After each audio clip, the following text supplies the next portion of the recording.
Alright, welcome everyone, and thank you for attending this YouTube lecture.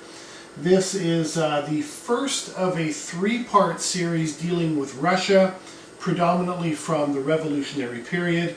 In this case, I'm starting at 1905, although we are going to go back to 1894 when Tsar Nicholas becomes the Tsar. But the next three lectures are going to look at roughly the early revolutionary period right up until 1939. The third lecture will end with the Stalin's and Nazi Soviet Pact, because I have a three-part series that deals with the Second World War. I would suggest, before you watch this lecture, to watch the one that is called Understanding Marxism and Leninism. Because I think in many ways it really helps to understand the framework, the point of reference under which Lenin and the Bolsheviks were being directed. Certainly the ideas that were floating around in terms of Marxism, and then Lenin's interpretation of Marxism and the explanations they have for the ills of Russia, and further on how to actually remedy and fix the situation in Russia. So when we look at the Russian Revolution, we have to understand that the leader of this revolution, Vladimir Lenin, Ilyich Ulyanov Lenin, the full name, very much had a very strong, focused direction in which he wanted to take. So I would suggest having a look at that lecture before. Interesting now, of course, the Soviet Union having collapsed nearly 30 years ago, depending on when you're watching this film.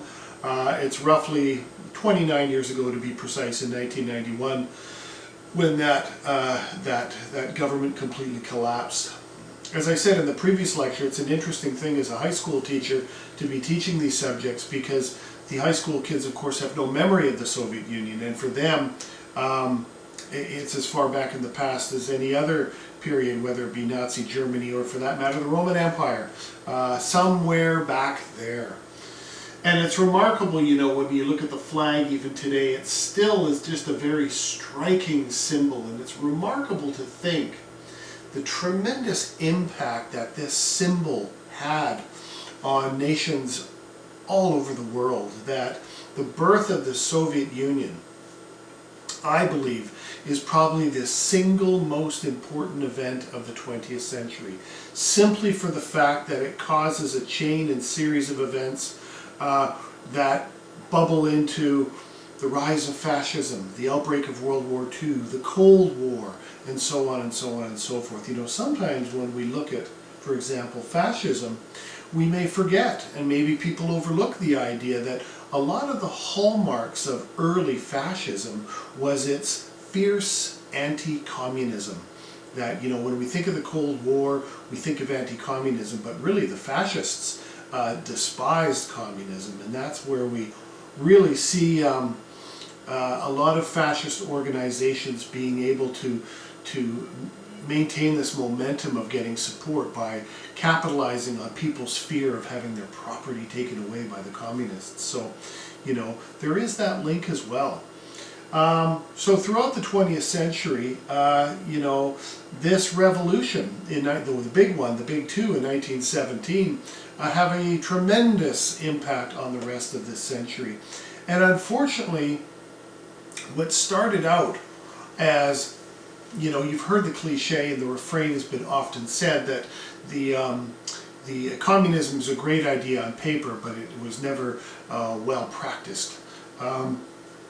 You know, we're going to look at why I think that was predominantly the case. What were some of the issues with the Soviet Union? Why is it that the vast majority, if not all of the nations of the world that turned towards Marxism as a framework for building a new world order, if you will, ended up becoming pretty repressive and intolerant places?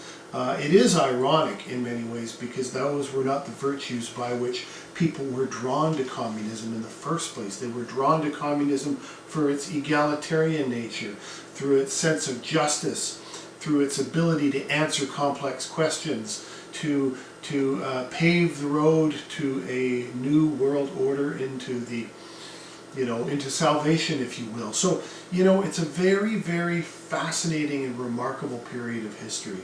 And here, of all places, while Marx predicted that revolutions would occur in the highly industrialized centers of Western Europe, here we have the first major Marxist-inspired revolution occurring in the least industrialized nation in Europe. So it's very interesting how that began. So, all right, let's begin. Now, before we talk about anything, I just want you to get a sense of the scope of the size of Russia. Now, this is sort of a flattened version of the whole planet. You got South America, North America, Africa, Australia. Look at Russia. The sheer length of this nation is quite staggering. I believe there are 16 time zones from the farthest point west to the farthest point east. It is a mammoth-sized nation. And as a result, I believe that is one of the reasons why Russia has always been a very difficult nation to manage. I mean, there's so many variables, so much landscape, so many different ethnic minorities and different languages and so on and so forth. So it's a very complex place. Russia, throughout European history, had always kind of been behind changes that were occurring. It seems to me that in the scope of European history, that the further west you went, the earlier they developed, whether it be developing towards constitutionalism, developing towards industrialization, developing towards democracy. All these things kind of start west and they begin to slowly inch their way east. I mean, one of the most telling aspects of how far behind Russia was, and I hate to use the word backward, but it does kind of make the point, but right up until after the Russian Revolution, they were still on the old, I believe, the Julian calendar, and that most of the rest of Europe had adopted the Gregorian calendar several hundred years before, and that is the calendar under which we are today. The old Julian calendar was, I think, 11 days behind. So right up until, the Bolsheviks would actually put them in line with everybody else, but they were already way, way behind, and that contributes to the confusion of the fact that the revolutions in Russia were referred to as the February Revolution and the October Revolution. But once those dates were put in line with the new proper calendar, they became the March Revolution and the November Revolution. So that's how I will generally refer to them in terms of the new calendar. So, but once again, just an indication of how far behind they were. One of the other problems that inhibited Russia from advancing economically and socially and politically and everything else was the fact that not only was it an incredibly large nation, but it was very, very ethnically diverse. And so it's very hard to kind of build a central government with a central goal when you've got a considerable amount of groups within your borders that speak a different language or coming from a different cultural background. I mean, in many ways, the Austro-Hungarian Empire was beset with the same kind of issue, where they too were controlling many non-Austrian and Hungarian nationalities, and that would contribute to, of course, the birth of nationalism and the outbreak of World War I, which you can look at as I do lectures on those as well. But Russia, Russia and controlled many non-Russian peoples. Reforms in the 19th century were minimal and not very effective, including the abolition of serfdom. Yes, that's right, serfdom. Many of you right off the bat thought, well, geez, isn't serfdom feudal Europe, medieval Europe? Well, yeah, it was a very, very ancient system that the Russians abolished in 1862.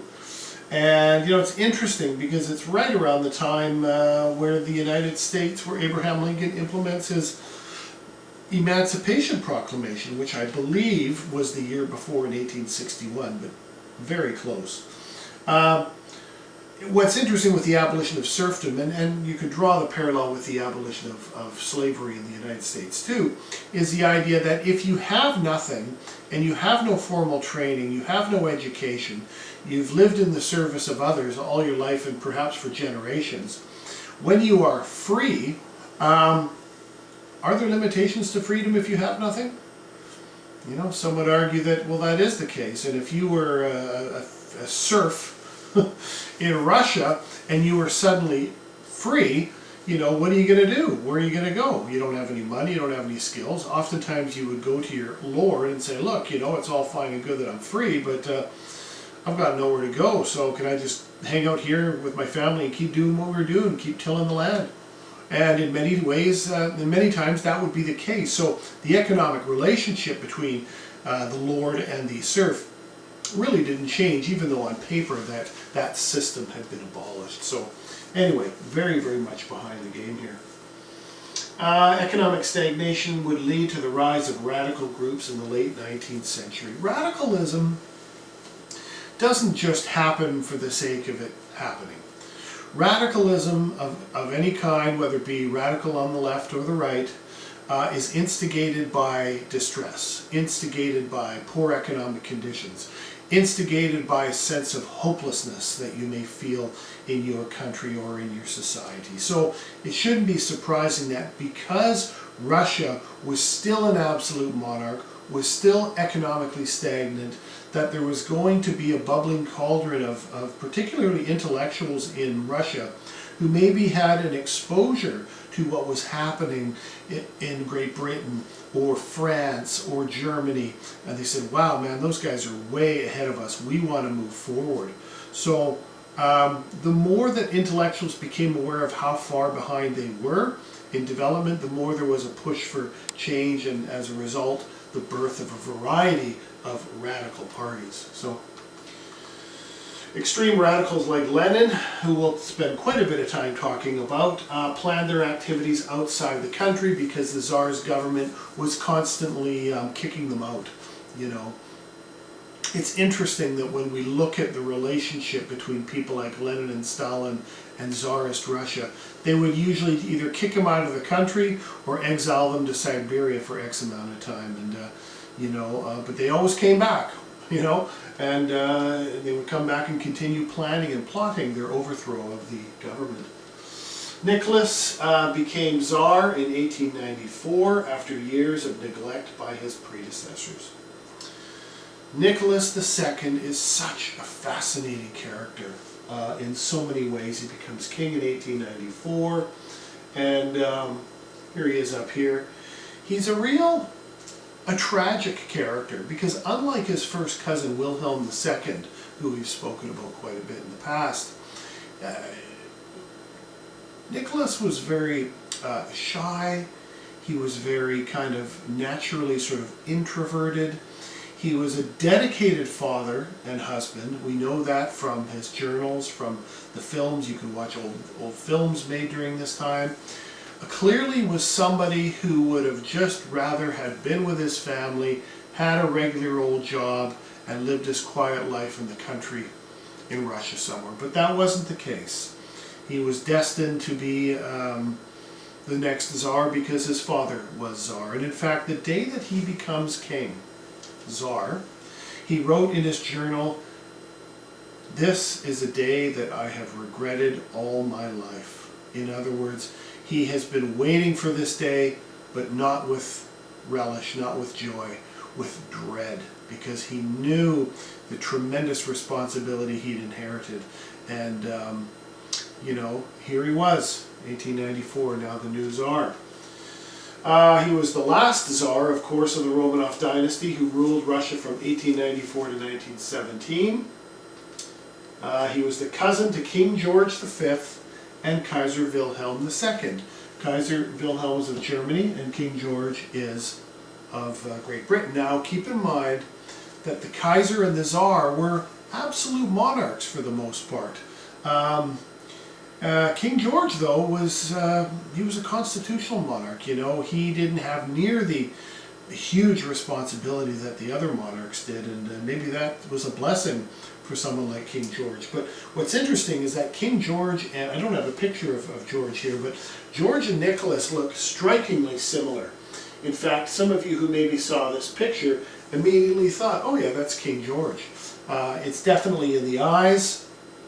Of course, they had the same kind of beard as well, but you know, and these three cousins would get together, you know, in their youth as they grew up. They kind of grew up together and knew each other very well. And, you know, King George and Nicholas II would get together at these dinner functions, and they'd exchange uniforms. They'd go in the bathroom and trade uniforms. And then they'd go walking around in these big ballrooms with these parties with champagne and so forth.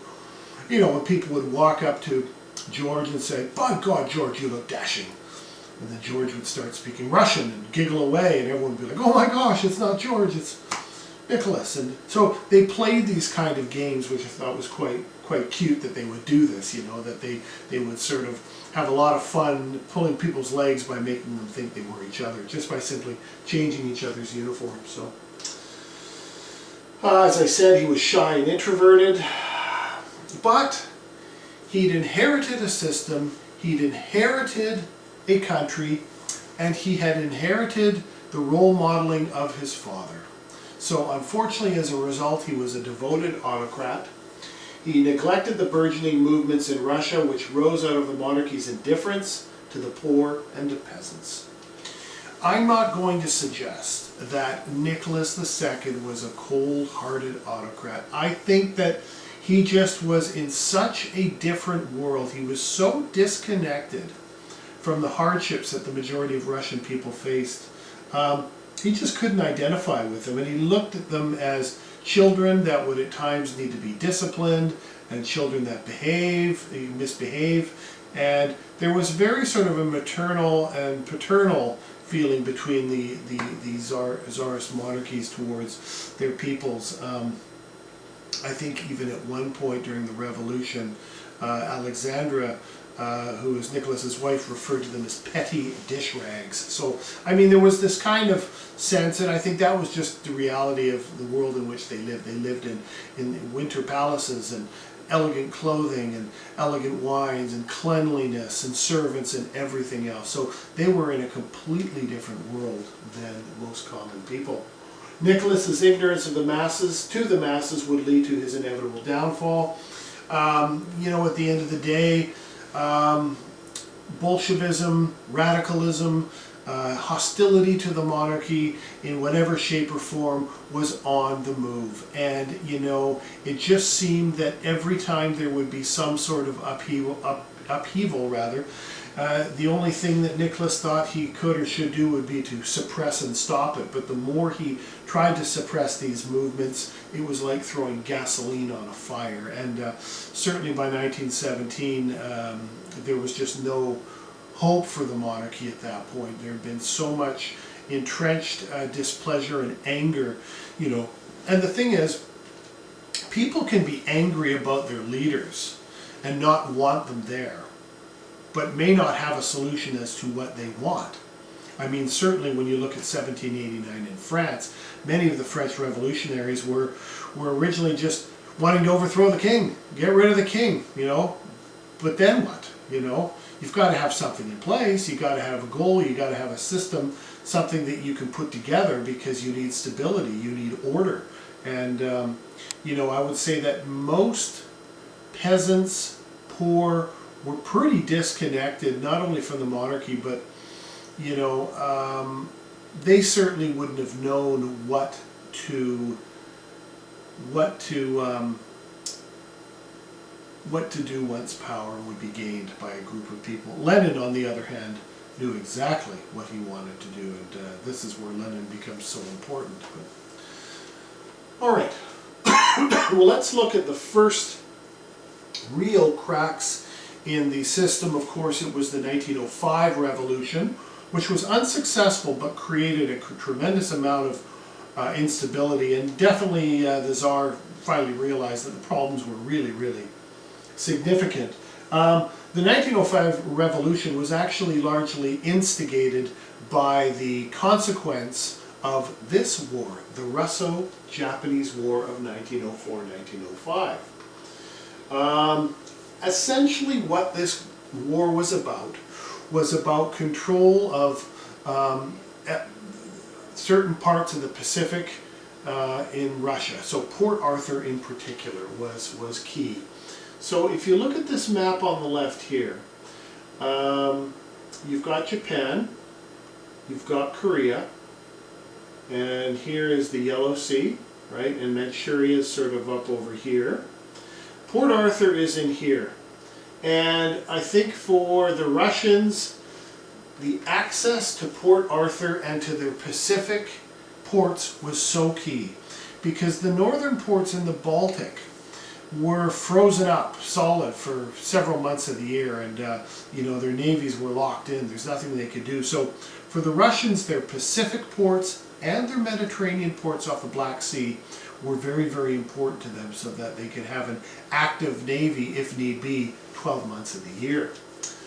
The problem is that Port Arthur here is so close to Japan, and Japan at this point is a growing, blossoming imperial power. As we said, control of Port Arthur was central to Russian concerns. And basically what happens, I can bring up this point. Russia loses the Battle of Tsushima after 18,000-mile trip from the Baltic. The fleet left in September and arrived in May. Okay, so this is basically what happens. I think what happened was the Japanese tried to quarantine the Russians from being able to get into Port Arthur, because they wanted to squeeze the Russians out of there, because this was part of their long-term eventual goal of controlling Manchuria as well. So out of this conflict here develops a war, a declaration of war against Japan. But the problem is, now if we move over to this map, which is dealing with, of course, all of Europe. Here's India, China, Australia, Africa. The Baltic fleet was up here.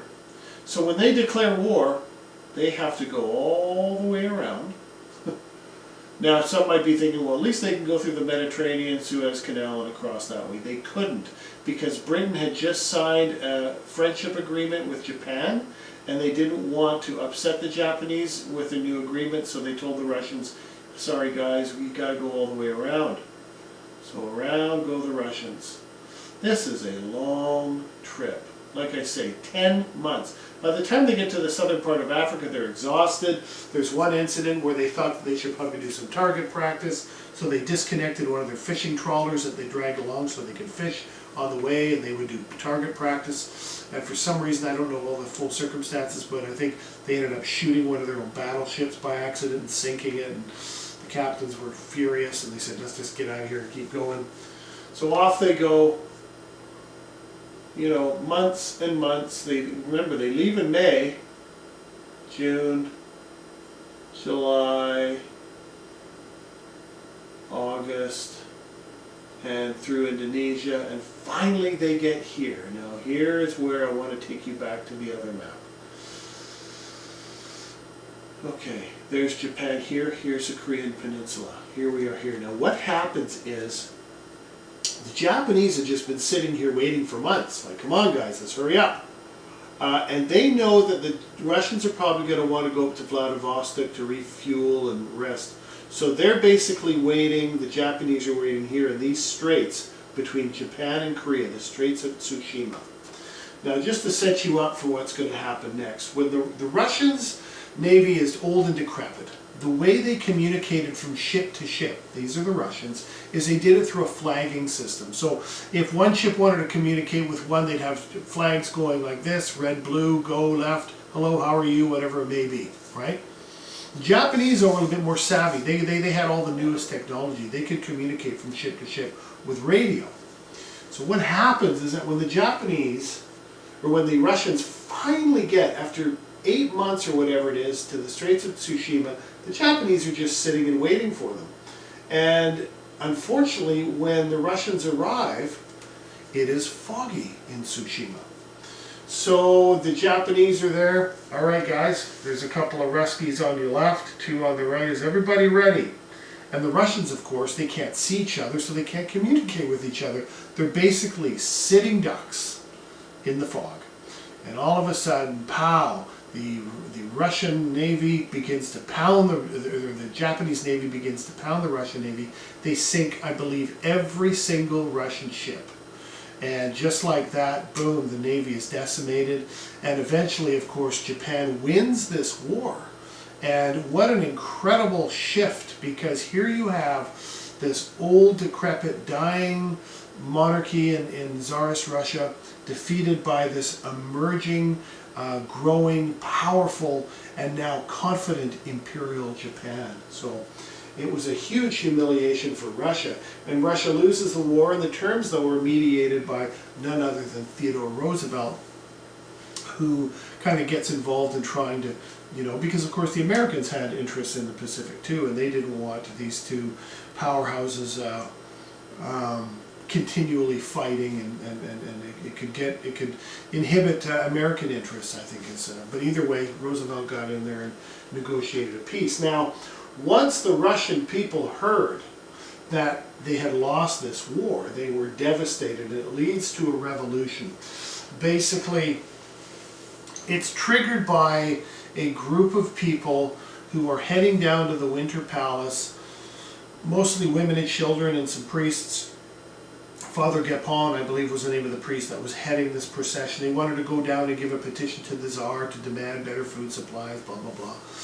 And when they get to the Winter Palace, there's nobody there. I mean, the Tsar isn't in the Winter Palace at the time, but there's a contingent of the Russian army defending it. They get triggered, they get nervous, they shoot at this peaceful procession, and I think some 300 people are killed. Sunday Bloody Sunday is what it's called, and that just, when Sunday Bloody Sunday happens in January of 1905, I believe it's January 1905, it just continues, it spirals from there, and there's fires bursting all over Russia, and the government's trying to fix the situation. And while the revolution isn't successful, it does lead to change. Now, let's look at Lenin briefly. Here he is there. There's so many portraits of him looking so strong and noble and confident, with red flags and masses in the background, The imagery, the propaganda machine of the Soviet Union was quite remarkable, and that, of course, that propaganda machine continued right up to the end in 1991. So Lenin was born Vladimir Ilyich Ulyanov in Simbirsk. May 1887, his brother was hanged for a plot to kill the Tsar. Lenin graduated law at St. Petersburg and was under surveillance during this time. He was under surveillance simply for the fact that his brother had been executed. They figured that he would probably have a good reason to try to undermine the new government, and they were right, because eventually he does. He was arrested in 1895 for revolutionary activity, exiled to Siberia for 2 years. He finally leaves Russia because he knows he's under heavy surveillance by the Tsarist government. He ends up living in Brussels, Paris, London, Geneva. A lot of these points I talk about in the Understanding Marx and Lenin documentary, lecture as well, He wrote essays on Marxist theory, published his own magazine, The Spark, Ishka, and took leadership of the Bolsheviks in 1903 while in exile. He kind of rises as the main figure in Russian Marxism. And he's well respected, he's dogged, he's tunnel visioned. He was absolutely fixated on revolution. I mean, his wife, Krupskaya, used to try to get him to settle down and say, look, Lenin, you're going to have a heart attack if you keep this up. We're going out to the country to relax. And they'd go out in the country, and Lenin would continue to pace and be scratching his beard, and she'd say, look, Lenin, you got to relax. I mean, he was so uptight, He loved Beethoven, but then he forced himself to stop listening to Beethoven. Why? Because he thought it made him soft. So, interesting stuff. Returns to Russia in 1905 and organizes the Petrograd Soviet. Okay, Petrograd Soviet. Soviet means Workers' Council. That's where the word comes from. and forced to flee into Finland in 1907 and later settled in Switzerland until 1917. So he was constantly on the move and on the run. While he was in Europe, in Brussels and London and Geneva and other places, he would connect with local Marxist parties and groups, and they'd have great debates and discussions. But even the Western European Marxists found Lenin a little bit overbearing, a little bit rough around the edges, a bit crass at times and heavy-handed. But for Lenin, he was absolutely focused, and nothing. He was an unshakable determination. I think that's why he becomes sort of the central figure, because nobody had the energy and the commitment that he did, and people around him were in awe of him and his energy as well. So, well, back to Russia after the 1905 revolution. Tsar Nicholas finally says, okay, you know what? I'll allow political parties to convene in Russia's parliament, called the Duma, and you guys can debate and have discussions, right? So during this time we see a limited experiment in legislative democracy through the Duma, but only a limited amount were able to vote. You had to be male, you had to be a property owner, so I think that delegates to roughly 5% of the population, so not very democratic at the end of the day.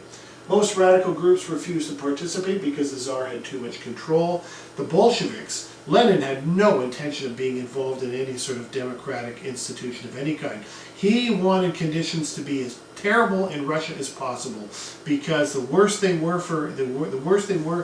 conditions were for people in Russia, the more likely it would be that it would work well for the Bolsheviks. I mean, when war breaks out in 1914, Lenin says, bring on the war. It's a splendid little thing for the revolution, And when revolution does happen, he says, well, the soldiers marched with their feet, or voted with their feet, so to speak. So, the higher degree of misery there was for Russian people, the better the chances for Lenin and the Bolsheviks, and he understood that as well. Nicholas could veto any proposal or dissolve the Duma, which he did several times. So, the parties in the Duma could get together and make proposals, write up a petition, give it to the Tsar. He'd look at it and go, veto, done. They'd have to start again. So it was kind of a quasi-democracy. I mean, it was much like the Reichstag in Germany during the imperial period, where parties there too could exist, but they could make proposals, but they couldn't enforce laws, and they couldn't make laws either. So the only fellow who had some influence was a guy named Peter Stolypin. He was a go-between, if you will, between the Duma and the Tsar, kind of a middleman. He was able to place in minor reforms, but unfortunately conservative elements in Russia found him too liberal, and he was assassinated in 1911. So the forces of liberal democracy, if you will, of the middle ground, had a real hard time asserting any degree of influence in government at that time. Despite the problems, most liberal and social democrats participated in the Duma. Most parties said, well, if we got nothing to lose, I mean, at least we have a forum in which we can talk and debate and work with other parties. I mean, it's better than nothing, right? So the Duma became the center of political life and achieved some success in agricultural and educational reform. So, things are going pretty good. I mean, I don't think the Tsar would have ever given up his absolute authority at any time soon. He would have continued to have the upper hand in the Duma.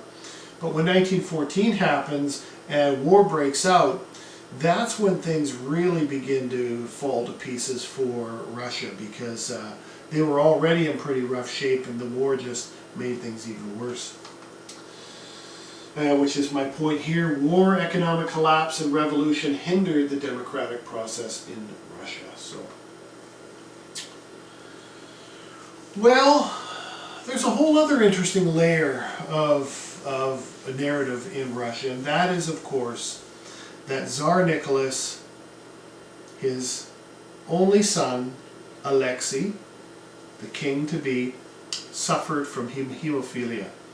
And, for those of you that don't know, hemophilia is a blood disorder where the blood doesn't clot. So if you get a cut you could just keep bleeding. If you get a bruise, you could bleed internally. So it's a very, very dangerous ailment, and it was a gene passed to him apparently through his grandmother, Queen Victoria. But you know, for any mother and father, you know, it's of great concern. You know, you're bubble wrapping your child, they fall down and get a scratch, that could be the end of it. So you know, there was a constant desire to try to figure out how to help young Alexei, because he was going to be the next king. Well, as a result, the Tsarina, Nicholas's wife Alexandra, would bring this man to the Winter Palace because she had heard about this mystic who apparently was working miracles in the towns and villages of Russia. And from her perspective, it was like, well, we got nothing to lose. He's apparently a great healer. Let's bring him to the Winter Palace and see what he can do for our son. Now keep in mind, Rasputin he's a huge man. I believe he was 6'7", big, deep voice, a very, very commanding presence, and you know, he's invited. You can imagine for him to be invited to the Winter Palace with all this wealth and opulence and the chandeliers and the clean beds, and you know, I mean, this was very, very new for him as well. What happens though is that when Rasputin comes for the first time and he does his thing, he casts his spell on young Alexei, Alexei appears to get better, and the Tsarina, Alexandra, is convinced that Rasputin's power is legitimate, and she says, I don't want you going anywhere. You are going to have your own room in the Winter Palace just down the hall from Alexei, and therefore you need to be at her beck and call when he's unwell. And of course for Rasputin, he's thinking, well, this is great.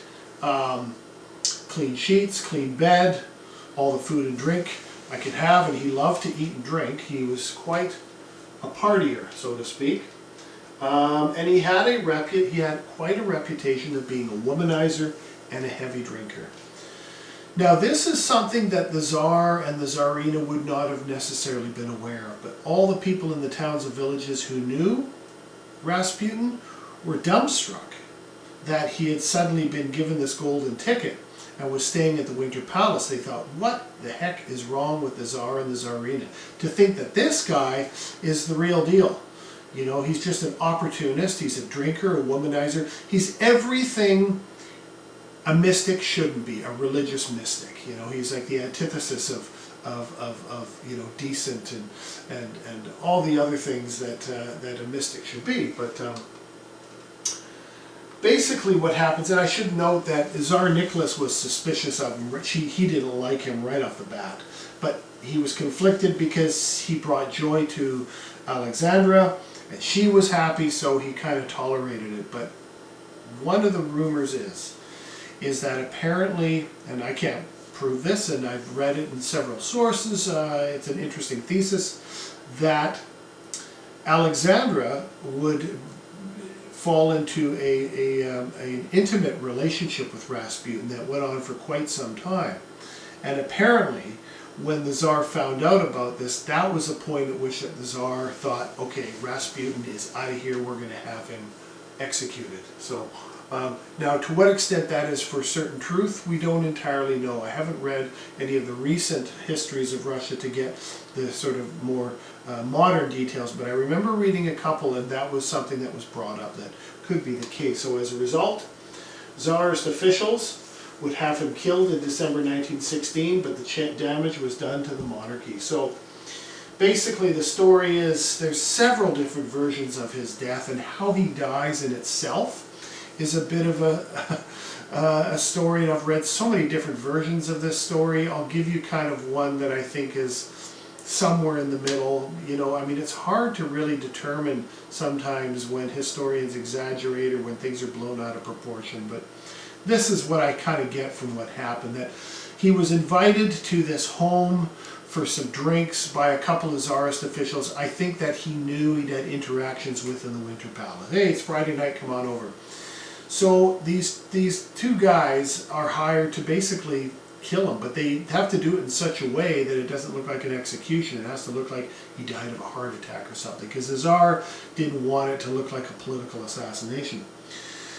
So they made up these cakes, I guess muffin type cakes or whatever, crumpets, whatever you want to call them. We'll call them cakes just because it's easiest, that were laced with a huge amounts of cyanide.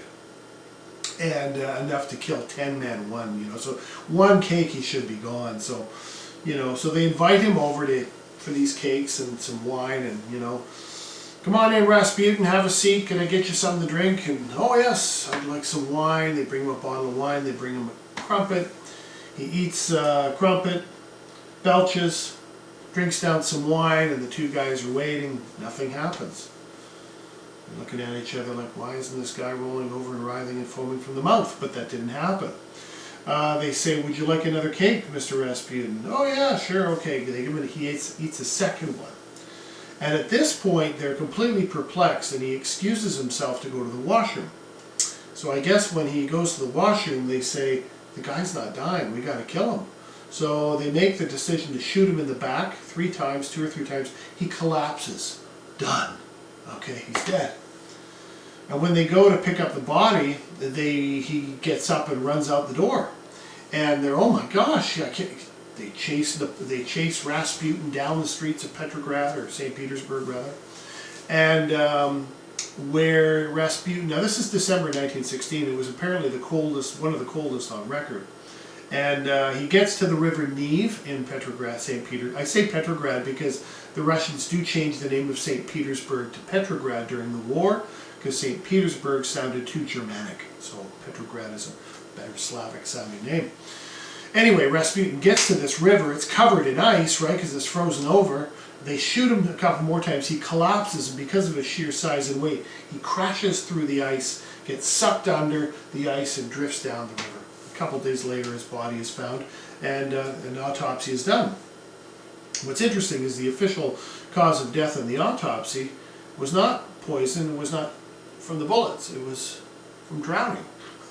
So maybe that was the official report, because that's the report that the Tsar wanted Alexander to think, oh my gosh, he fell in the river, poor fellow, and he drowned, But that was the official report, that he died because his lungs were filled with water. Now, as far as the cyanide piece goes, we now know that when you heat up cyanide, I believe it evaporates and loses its deathly power. But nonetheless, his unwillingness to die easily added to the mystique of Rasputin. So anyway, within 3 months, Russia would be plunged into its first of 2 revolutions in 1917. So, all right.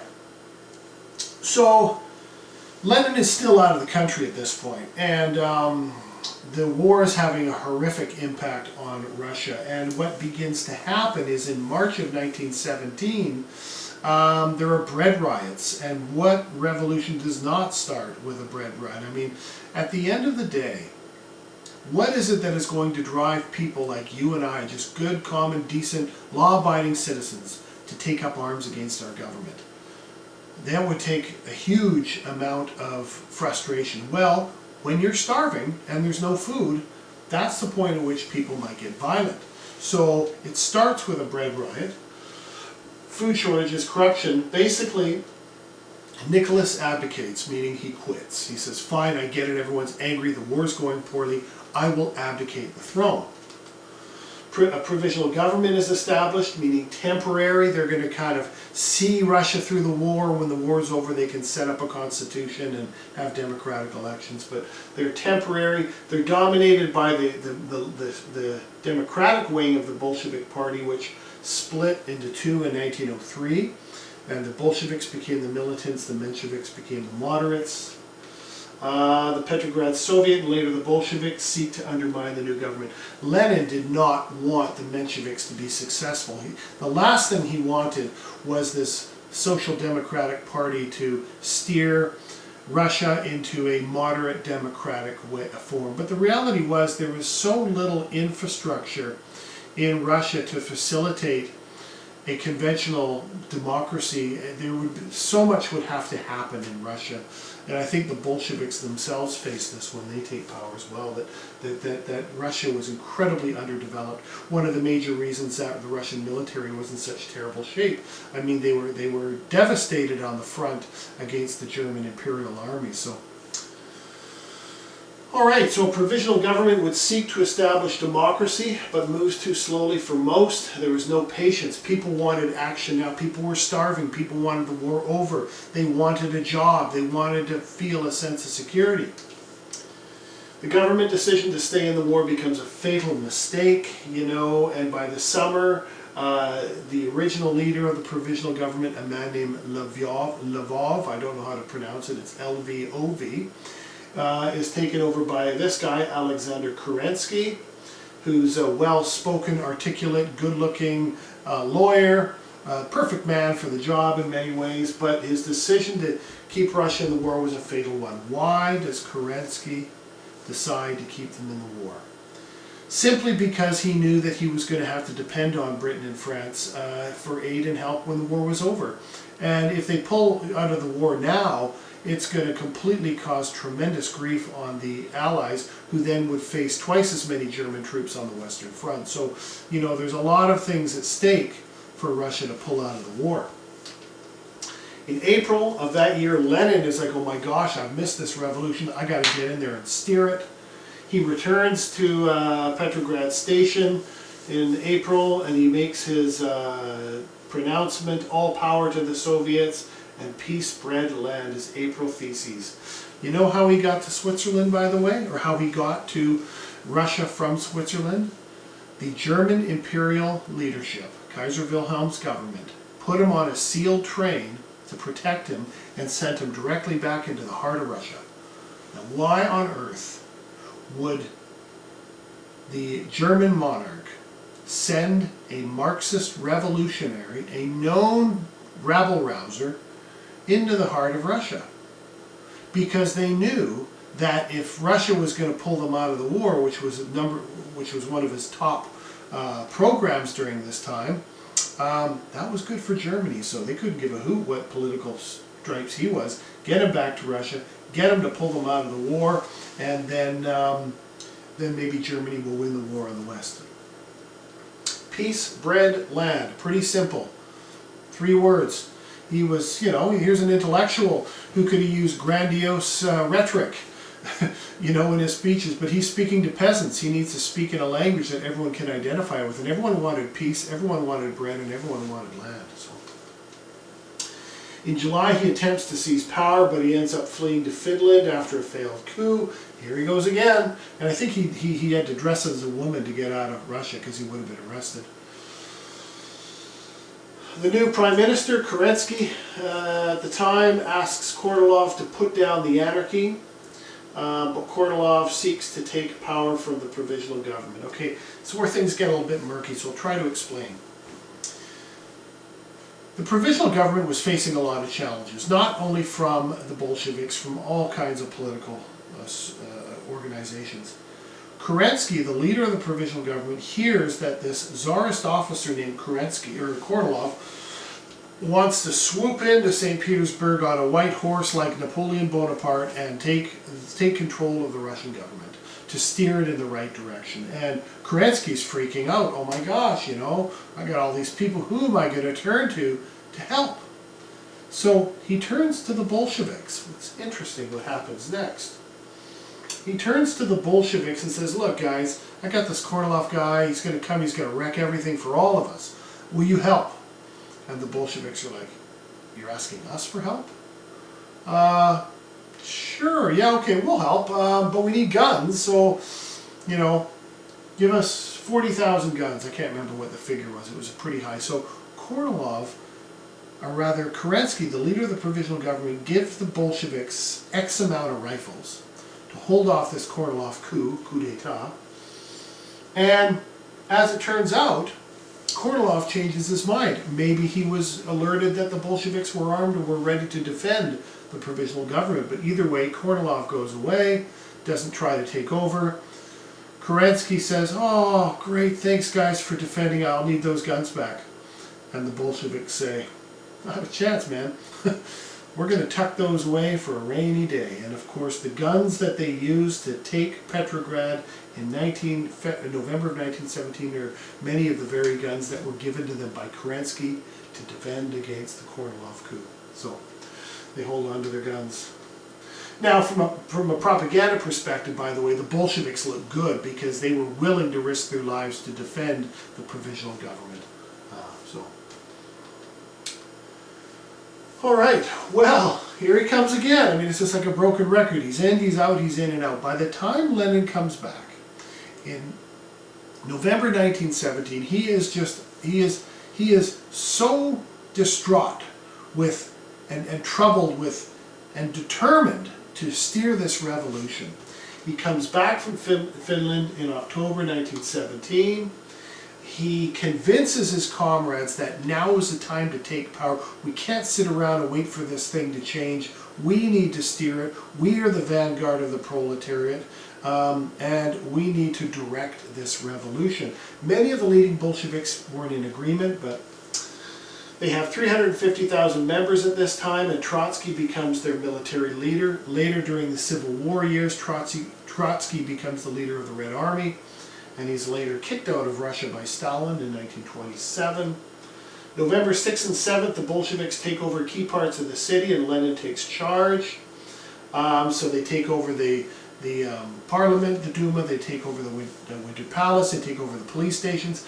It's basically a coup d'etat. Now, taking over the Winter Palace was complicated because Winter Palace is one of the largest buildings in Europe and has more rooms, I think, than any other building. So Lenin had to send a couple hundred troops into the Winter Palace to demilitarize it, remove people from the area, and certainly remove the Tsarist presence, or the presence of the Provisional Government, rather. And, here you've got, peasant soldiers who'd never seen anything like the Winter Palace before. And I guess what happened was when these soldiers head into the Winter Palace, they're marveling at the rooms, the high vaulted ceilings, the chandeliers, the drapes, you name it. When they end up in the basement, they find in the basement the largest supply of European wines in Europe. Tsar Nicholas II had the greatest taste in wine. All kinds of years and from different countries. And what do you think a group of peasant soldiers are going to do? Absolutely. And there they were, drinking away, getting stone drunk, collapsing, giggling, vomiting. And several of the guys that were there who didn't drink were mortified. They ran back to the police station where Lenin was. He said, Lenin, we're so sorry to tell you this, but those troops you sent, they all found wine and they're stone drunk in the basement of the Winter Palace. And Lenin says, oh my gosh, you got me. Because Lenin didn't drink. He was too focused to drink. He didn't like to feel soft, right? So he wouldn't have been a drinker. So he sends another group of soldiers to go there and destroy all the wine. And what happened was when this new contingent goes down to the Winter Palace, they get into the basement, they begin to smash all these bottles of wine and dump it in this trench in the middle of the cellar, which drains out into the River Neve, the very river, of course, where Rasputin fatefully plunged a year and a half before, nearly 2 years before. And I guess what ends up happening is when word in Petrograd got out that wine was being dumped into the river, hundreds of people could be seen sitting on their knees at the edge of the River Neve, sticking their head in the river, trying to drink up some of the Tsar's wine, which I think was a real testament to where the revolution was at. People in Petrograd were not necessarily interested in siding with the Bolsheviks, nor were they really interested in fighting against them. There was a great deal of ambivalence, frankly, and if getting access to some wine mixed with river water was worth it, well, that's what hundreds of people found was their top priority. So a real testament to where things were at. So this idea of the Winter Palace being stormed, like the storming of the Bastille, which had been kind of lauded as this great start of the French Revolution, I think it was not nearly as glorious as Soviet propagandists would later purport. So, Lenin announces victory and makes decrees on peace with Germany and land for peasants, so he is going to pull out of this war. And he is going to get land and peace because he made that promise, and he's not going to make the mistake that the Provisional Government does. He's going to see through his promises. There were elections that had been arranged before the Bolshevik coup d'etat on the 28th. And when the Bolsheviks say, oh yeah, let's let the elections continue, we're going to win by a landslide anyway, and then we'll shut it down.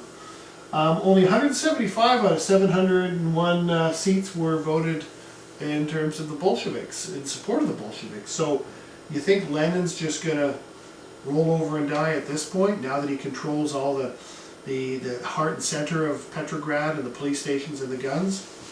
Nope. He decides on January 18th, 1918, to dissolve the assembly. He makes all other political parties illegal.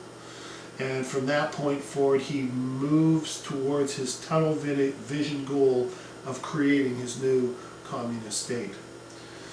Now, this is just the beginning, because the revolution triggers a series of events that we will look at our next lecture, which will deal with the Civil War years. You know, the Russians have to continue to face tremendous challenges because they have the revolution, they have a famine, they have civil war, which is bloody. They have, then in 1928, just when things seem to calm down, they bring Stalin to power, which creates tremendous chaos in that nation right through the war years. So by the time World War II ends, Russians have endured nearly, 20 years of massive upheaval. So the revolution has just begun for Russia, and many of the challenges they face just begin too. And that's where we will stop. Thank you very much for continuing, and we look forward to have you look at my Part 2 lecture on Russian history. Thank you very much.